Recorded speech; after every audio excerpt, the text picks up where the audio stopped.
All right, here we go. Find a right end behavior model and prove that it is a right end behavior model for the function. So what you're going to start with is you'll start with a graph, I guess, instead of guessing and checking. So we have x cubed. You always want to make sure your calculator's in radian mode. Desmos will default to radians, and your calculator, you'll just want to set it in radian mode and never go back. Sorry, unless there's a word problem that asks you for degrees. Okay, so we look at the graph of this thing.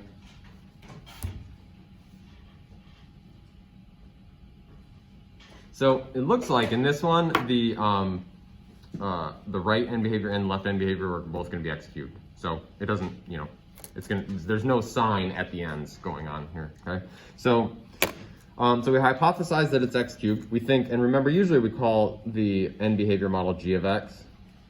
So we think that it's x cubed. We're going to go actually check that it is. So the rule for right end behavior is we check the limit as x approaches positive infinity of the given function, which is x cubed minus sine of x divided by x cubed.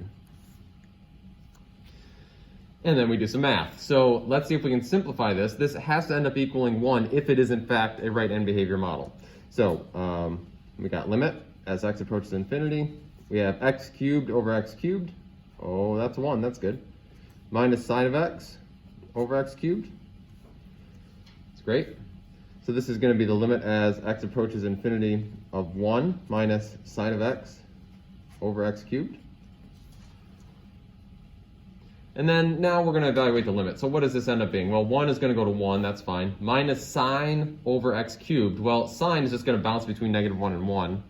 And x cubed is going to get really big really fast. And so this will end up going to 0 here. So we can say that this is going to be 1 minus 0 when we evaluate the limit. Notice I dropped the notation because I'm now evaluating the limit, and so I get 1. So therefore, yes, it is. It checks out. The question is asking you for a proof, so there's not much to write after that. Once you've written down what your end behavior model is, and you've got your proof comes down to 1, then you're done.